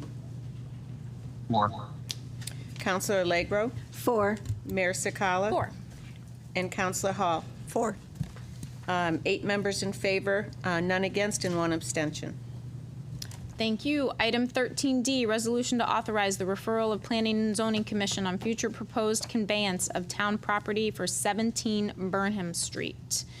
Be it resolved that the future proposed conveyance of 17 Burnham Street be referred to Planning and Zoning Commission in accordance with the requirements of Connecticut General Statute 8-24, date prepared 6/5/2026 by the Office of Economic and Community Development. So moved. Motion made Second. and seconded. Any discussion or questions on this? All right. Sensing none, roll call, please. Counselor Mangini? 4. Counselor Matthews? 4. Counselor Pisner? 4. Deputy Mayor Santinella? 4. Counselor Ungary? 4. Counselor Zanoni? 4. Counselor Allegro? 4. Mayor Sakala? 4. And Counselor Hall? 4. 9 members in favor, none against. Thank you. Item 13E, resolution to adopt the budget for the Tax Increment Financing Fund. Be it resolved that the town council does hereby adopt the fiscal year 2027 TIF utilization budget allocating $200,000 for facade and downtown improvement, 0 interest loans, $150,000 for downtown design fund, $150,000 for improvements at the Barnes boat launch, and $50,000 for consultant costs for a total of $550,000. From Midtown TIF District Tax Increment Financing Revenue Appropriated Fund Balance of $550,000 to Midtown TIF District Facade and Building Improvements, other professional services in the amount of $50,000, miscellaneous expenses $200,000 to Midtown TIF District Downtown Design Fund, other professional expenditures of $150,000, and to Midtown TIF District Barnes Boat Launch Improvements, miscellaneous expenditures in the amount of $150,000. Date prepared 6/11/2026 by the Economic and Community Development. So moved. Second. Motion made and seconded. This was, I believe, a recommendation out of the TIF committee, so I don't know if, Aaron, you have anything, or any members of the TIF committee have anything? Again, Aaron Markovich, Director of Economic and Community Development. This was a motion by the TIF committee in January as we prepared for the new fiscal year. So here we are in the new fiscal year. There is a requirement within the TIF guidelines, the TIF policy, that the committee forwards a budget like this to the council for approval. And this is really just continuing the work that the TIF committee has already engaged in, which is starting off with those facade 0 interest forgivable loans, as well as improvements to the downtown. I know there was a conversation earlier about brackets and that sort of thing. So we'll be getting into that, especially as the streetscaping project moves forward. And then I will point out the Barnes boat launch as a particular item. As you may have heard, there was $250,000 awarded by DEEP for improvements at the Barnes boat launch to make it a little bit more park-like. This would be part of that match. The TIF committee will have to evaluate as the project moves forward if we need a little bit more money out of the TIF fund to make that match, but there's at least a portion that will come from staff time and volunteer time. So the 150 may be slightly higher than that by the end of next fiscal year, but wouldn't be significantly higher. And the end result here is, and this isn't a final number, but this is a pretty close estimate, the TIF fund still has about $1.1 million in there. We continue to spend, as Councilwoman Pisner was talking about earlier in a different meeting. We are spending it. We're doing things with it, but we are hopeful to have more dollars come into it, particularly as the mall development happens, the train station, and the waterfront apartments. Thank you. Go ahead, Councilor Pisner. So correct me if I'm wrong, Erin, but also we had a discussion that this did not have a line item in the budget. This makes it a line item in our budget now, correct? I would probably defer to John Wilcox on that definition, but this is the required permit. Yeah, this is required. We had this discussion, correct, John? You were in that meeting as well, where we were saying that now that we are building money in there and we are going to be having it for a transparency so that residents can see what we're actually spending it on, this gives us a line item now. Absolutely. So that residents know what we're taking in and where the money is going, and then it's rightfully being spent within the TIF area. And I would just add to that, if any resident out there has any questions about the TIF process and program, I'm more than happy to sit down and talk it through. It's not an easily understandable program. There's lots of nuances to it, but happy to discuss it. Anything else? Any other questions? All right, thank you. Sensing none, roll call, please. Councilor Mangini? Cindy? 4. Councilor Matthews? 4. Councilor Pisner? 4. Deputy Mayor Santinella? 4. Councilor Ungary? 4. Councilor Zanoni? Oh, did he I leave? believe he logged off. He's taking Okay, off right sorry. now. Yeah, he's Councilor in the air. Allegro? 4. Mayor Sakala? 4. And Councilor Hall? 4. 8 members in favor, none against. All right, thank you. Item 13F on the agenda, authorization to release RFP for North Main Church Street project. Be it resolved that the Enfield Town Council does hereby authorize the town manager or his designee to develop and release a request for proposals for 17 North Main Street, 1, 5, 19, 21 Church Street, and 2 Chapel Street for redevelopment. Date prepared 7/2/2026 by the Economic and Community Development. So moved. Second. Motion made and seconded. Matt, you want me to go to you first? Sure. Thank you. We just wanted to have this one to make sure council wishes to do an RFP again for those properties. As you might recall, this was done a few years ago.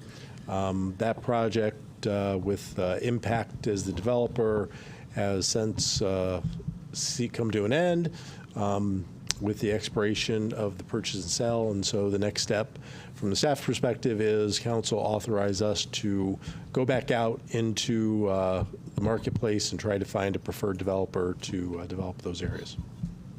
Thank you. Aaron, anything to add before we open it Again, to just questions? for the purposes of the public awareness, a lot of folks came to know this as Union Square. This is those same properties, Lamagna Center and the Strand were located there. We've had some really good conversations with the Capital Region Council of Governments, who have done some analysis on the carrying capacity within Thompsonville and what really can work there and what can't work there. So it will be a unique opportunity, and I think everybody recognizes this as a very signature site, and we really want to be careful about how we get to some sort of a decision on this. But RFP is the next big step, and developing that RFP with all the needs and goals of the community in mind is the plan. Thank you. Questions or comments? Go ahead, Councilor Hall. Just a quick comment. I wasn't here for the last RFP on this property, and I did follow it through the cycle. And I think for me, one of the more important components is going to be the commercial piece of it or the retail piece of it. I don't personally, and I'm speaking for myself, I don't want to see all apartments in that spot. I think that's like the gateway to Thompsonville, and I think there truly needs to be a commercial or retail component to whatever's put there. So that's what I would like us to move forward with. I think that was the original plan that was brought to the council that, was favored at that time. I'd like to see that original proposal come back to the council and something that's more of a combination of the two and not just all apartments. So that's my feeling. Thank you. I don't want to step on Matt's toes to respond to that. So that's actually kind of what I was referencing in the Capital Region Council of Government analysis. Their analysis has shown that based on the current capacity, the new 153 apartments on the river, the potentiality of another 70 apartments at this spot, potentially another site beyond that, maybe a total of 300 type townhomes or apartments or living dwelling units. The carrying capacity from a retail standpoint is probably only about 17,000 total square feet. So it's a relatively small amount. Now, that could represent 17 small 1,000 square foot retail spaces, but there's not a huge amount of carrying capacity. And the town, if we look at other development opportunities, if this is where we want retail to go, we have to recognize that, A, the economy right now within the development world is such that retail is very hard to come by.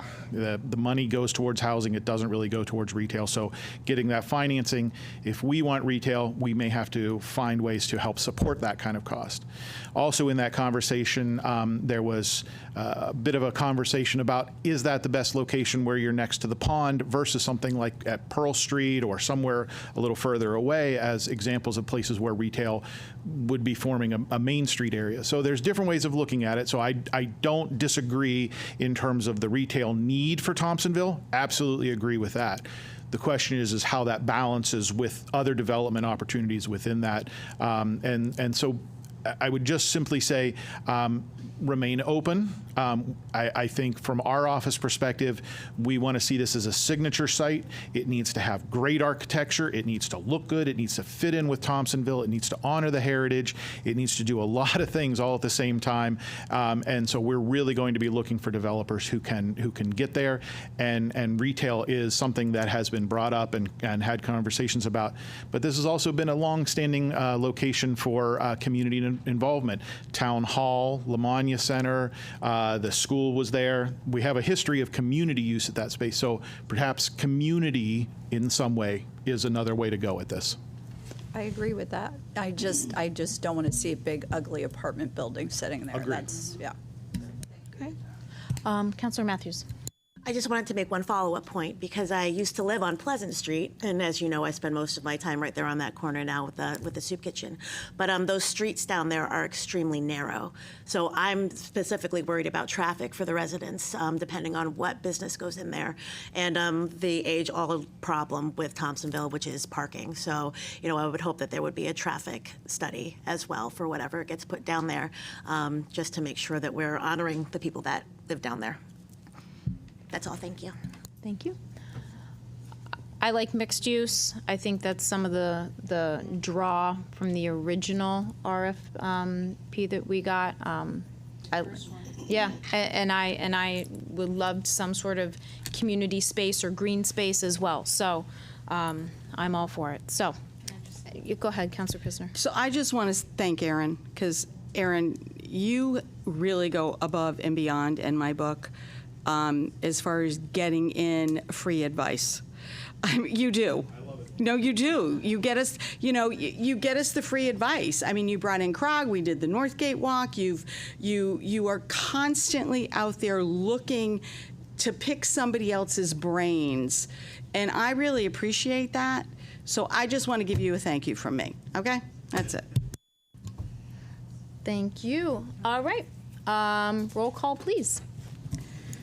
Councilor Mangini? 4. Councilor Matthews? 4. Councilor Pisner? 4. Deputy Mayor Santinella? Councilor Ungary? 4. Councilor Allegro? 4. Mayor Sakala? 4.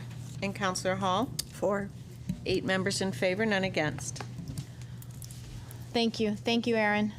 Item 13G, resolution authorizing the town manager to sign and submit to the CT Office of Early Childhood, OEC, the fiscal year 26 to 27 contract amendment A1 in the amount of $202,000, $543.16, and transfer funds for the ECDC Early Start Program, inclusive of the Enfield Public Schools Head Start Program and Quality Enhancement. This is a really long title.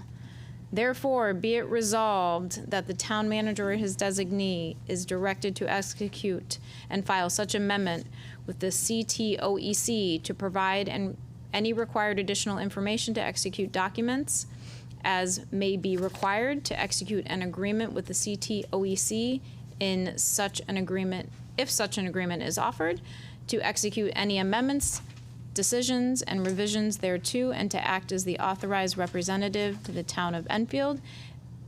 Be it further resolved that in accordance with Chapter 6, Section 8F of the Town Charter, the following transfer is hereby made. From Social Services Child Development, Early Start fiscal year 26 in the amount of $75,202, Early Start Grant fiscal year 27 in the amount of $90,554. To Social Services Child Development, Early Start Grant fiscal year 2026 in the amount of $75,202. Early Start fiscal year 27 in the amount of $73,113, and Early Start Grant fiscal year 27 in the amount of $17,441. Date prepared 7/2/2026 by Cindy Guerrieri. So moved. Second. All right, so this is no impact on the budget, and I don't want to oversimplify it, but I believe it's just, we received grants. Cindy, you're here, I don't know if you would like to come up, and it's a brief overview. I believe they just renamed some programs, and we're getting some additional money for last fiscal year and this fiscal year, so. Good evening, Cindy Guerrieri, Director of Social Services. I'm Karen Edelson, Senior Operations Manager for Social Services. We are excited. It is a combination of blending and renaming, but also $202,000 more coming to us. Largely, this is made possible by the endowment fund that's been created through the state of Connecticut legislature that is utilizing investment from any, what's the right word, remaining funds from year to year are being put into this endowment fund for the purpose of improving, enhancing, maintaining early childhood across the state of Connecticut. ECDC is one of the recipients, has been for 27 years, 28 years? Well, since the 1970s, when Dorothy Allen. So longer time. Yeah, long time. And so we have been able to simply receive in the money if we sign the contract, and then they give us guidelines on recommendations for expending it. It is for FY26 and FY27, and we're before you, hoping you will agree. Yeah. All right, any questions? Go ahead, Councilor Pisner. So I think it's great. I only have one question, and I'm reading down here the different uses for this money, because it is a large chunk of money. And one of the first things that comes to my mind is that we've lost the LEGO grant, which really helped to provide a lot. So I'm hoping that this money can maybe go to replicate some of those programs that we are now losing that LEGO once provide us with their grant. So they would not be usable for that purpose, to replace program. It's got to focus in on the delivery of early care and education in a NIAC-accredited, state-funded center. So that wouldn't be a program that would assist children to? It's largely for, I think I have it here, expanding our capacity, provider payments, workers' compensation. Yeah, so that's what I'm seeing. I read that. I have it highlighted. Its funds can be used for expanding early childhood capacity, so you could take on children at a reduced rate maybe or something, increasing provider payment rate, like workforce compensation, workforce development, facilities and technical use, and making it affordable. So. Right. Okay, so I guess my thing is, I see what happens a lot is that, and I tell me if I'm wrong, but we use this for workforce compensation, and then if we don't get the grant, we don't have the. I would prefer it to go for something to either help families to put more kids in there, something like that. That's my own preference, that it would go to that and not the compensation part of it. That if it ran out, if we don't get it next year, we're struggling to provide that compensation. That's all. Understood. Any other comments or questions? All right, roll call, please. Counselor Mangini? 4. Counselor Matthews? 4. Counselor Pisner? 4. Deputy Mayor Santinella? 4. Counselor Ungary? 4. Counselor Allegro? 4. Mayor Sakala? 4. And Counselor Hall? 4. 8 members in favor, none against. Thank you. Item 13H, resolution to transfer funds recommended by the Social Services Committee for social services boards and commissions in the amount of $115,552. I'm going to move to waive the reading. We could discuss the line items if that's okay. Motion made to waive the reading and seconded. Any discussion on that? Oh, okay. All in favor of waiving the reading? 8 in favor, none against. Thank you very much. All right. Any discussion on the resolution? Go ahead, Councilor Hall. Just Excuse me, Mayor, we Oh, still need a did I not get a motion to first and second? resolution. Oh, I apologize. That's okay. Can I get a motion to approve the resolution? Sorry. Motion made Second. and seconded. Thank you. I apologize. Go ahead, Councilor Hall. So the only comment I have on this is procedurally how this was done. So before, when we used to do budgets years ago, all these organizations came in front of the council as a body and spoke about their organizations and provided financials. And I do realize we got financials on all these folks that are here. And if anybody out there would like to see the financials on these organizations that the town is spending your tax dollars on, they are available to you. So what I would like to suggest, and maybe we can look at this next year, I would like to return to that kind of procedure that we used to go about, because I think it does a couple of things. It really kind of gives the organizations the opportunity to talk about what they do for the community and how much they contribute and those kind of things. But the other piece is that I think it also gives council opportunity to take a look at their financials, take the time and see if the funds truly are needed by these organizations. I know some of these that we are giving to have quite large bank accounts. So I just think it gives the council a little bit more oversight on the tax dollars that are being spent on these nonprofits. So that's my only comment. I'm going to support it tonight because it did not come before us, and I really didn't have the opportunity to talk to these folks or go through a lot of their financials. So anyway, that's my only feedback. And again, I'd like to see it added to the budget process next year. So that's it for me. Thank you. I do know that the Social Services Subcommittee met and discussed this. Councilor Allegro? We did. There were 3 of us. And what happened was, I just want to give a quick review of what we did to make this decision. We did get applications. It came in packets from each one of the nonprofits, and we did review them. What you will see is they do a lengthy report to all of us. We discussed it, we reviewed it and discussed it.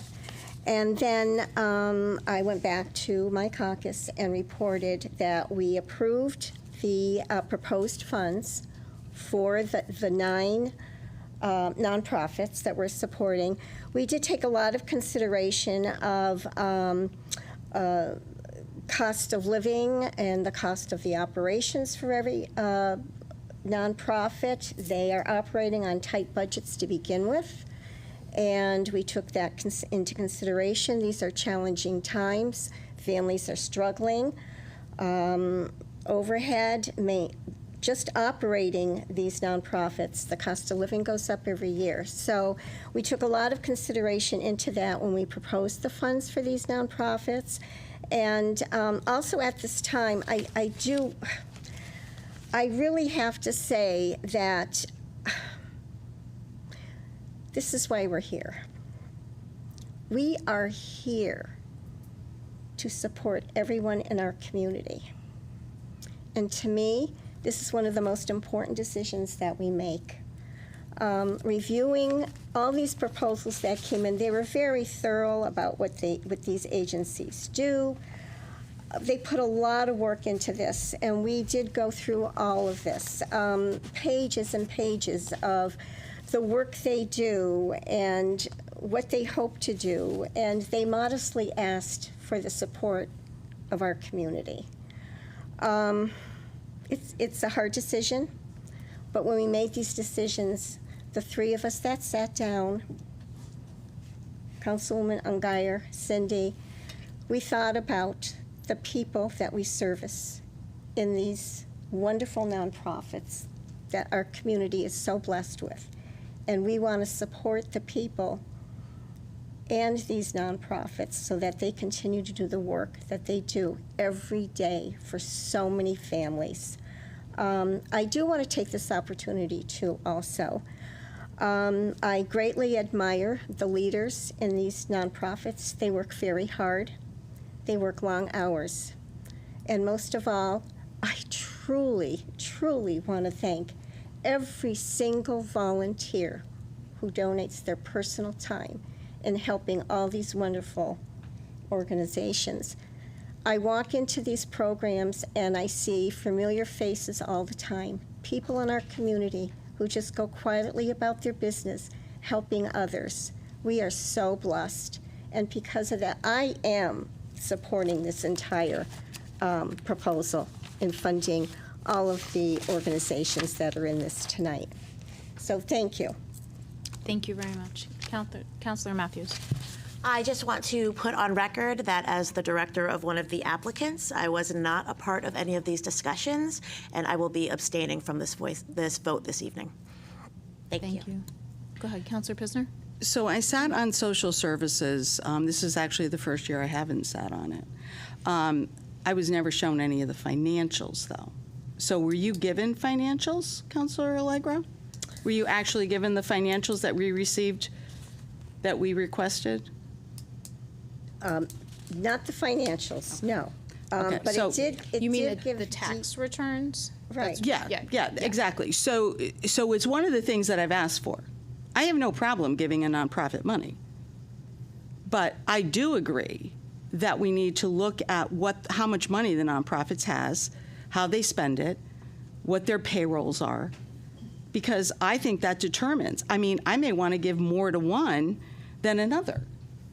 So I agree with Councilor Hall that I think moving forward, it should be part of the budget process. Not because I don't want to give them money, but because I want a full picture of what the taxpayer dollars are being spent on.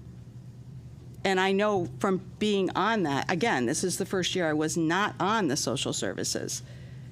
I know in the past we were never given financials, and it was something I always asked for. So that's my only thing.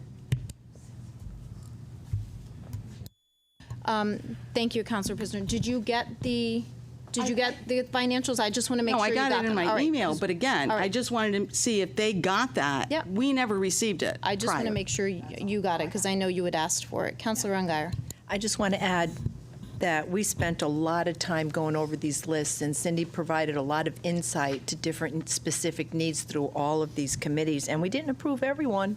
So we took a lot of time going over it. But I agree with Councilor Hall. I want to go back to the days where we had individual.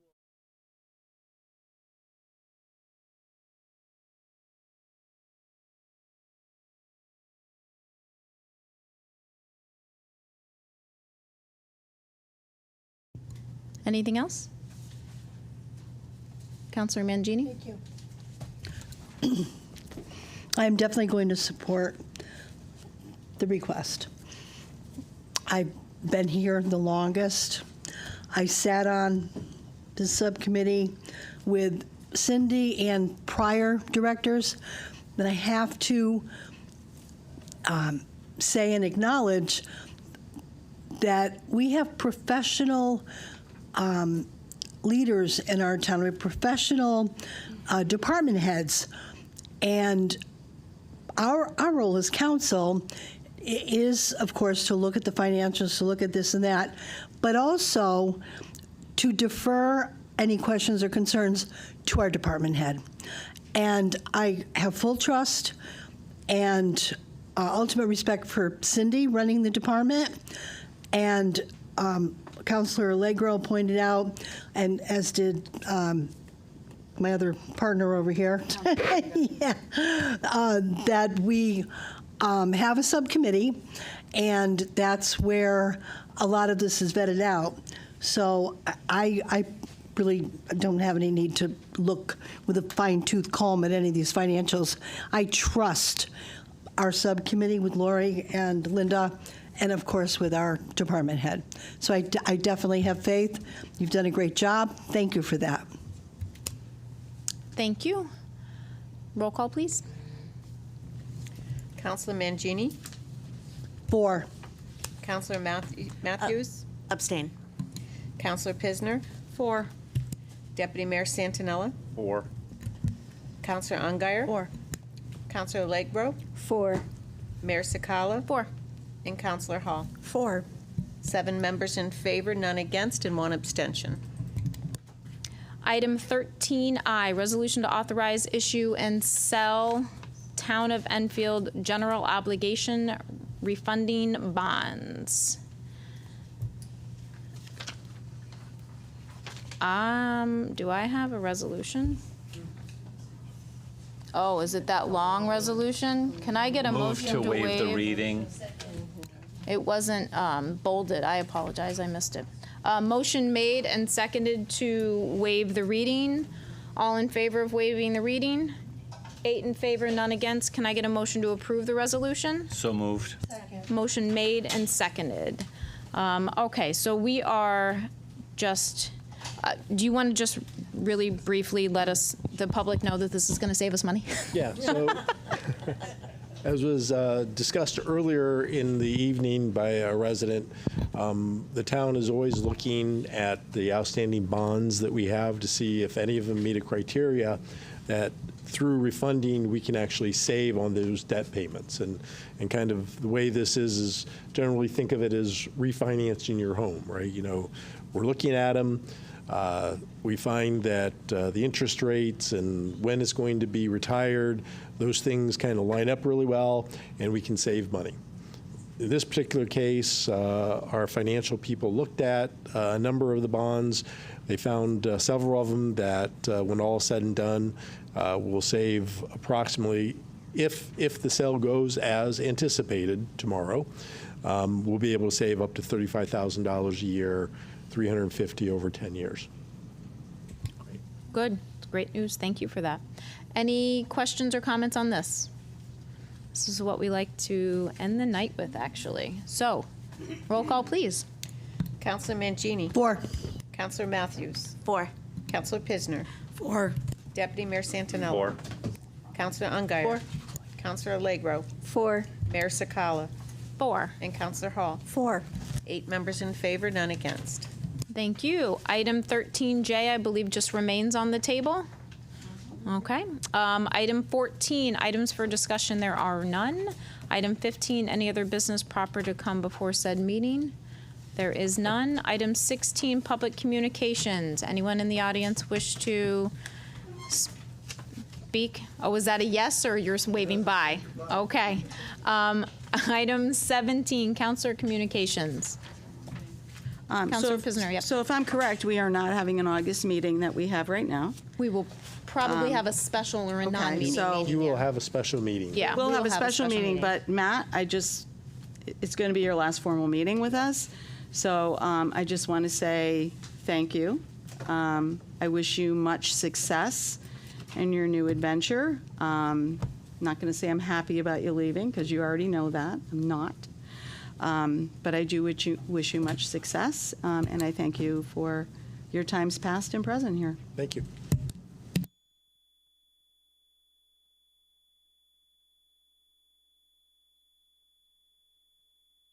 Any other counselor communications? Go ahead, Carol. I just want to echo, I mean, I spent many years working with Matt on prior councils, and I have to say I'm truly disappointed in you, Matt, that you're abandoning us. Matt's been a wonderful town manager for us for many, many years that I've had the pleasure to serve with him through, and you are going to be missed. And you're going to have, we're going to have some really big shoes to fill. So very sad. This is going to be your last formal meeting, and you can still change your mind because we still need a town manager. So if you're having second thoughts, please rethink. But thank you for the time that you've been here, and you will be missed. So best of luck. Anything else? Go ahead, Deputy Mayor. So I won't make it long, but in the beginning, I was a little bit reluctant, but I have come really to, I really respect you a lot. And I think you have to know that, because I think every time that I'm in your office, I check in with you. I have complimented you. I am really impressed with just the magnitude of work that you do, the thoroughness with which you do stuff, your strategic mind, your long-term vision. Really, I am very grateful to have spent this short time with you. You've been a tremendous asset, and I hope we do have some very big shoes to fill. So thank you very much for everything that you've done. We appreciate it. Councilor Matthews. I know. I feel like I'm going to cry. I have known you for such a long time, Matthew, and I was so excited when I heard that you were coming back here. I never had any doubts, guys. Just let you know. You are one of the most intelligent people that I know. I'm so excited for your next chapter. I know that you are going to do wonderful things. I am so happy that I got to work for you and work with you. You've taught me so much. I really feel like you have been a huge part in making me the woman that I am today. So I want to thank you for that as well. I am happy that you have been our town manager, but I am very happy to also call you a friend, and we will be in touch. Thank you. Anyone else? All right, Matt. I mean, we don't want to make you cry with being so sad, so we're going to do a motion to adjourn. You're just making me hot. We will all miss you, though. Second. All right, motion made and seconded. All in favor? 8 in favor, none against. We are adjourned. Thank you.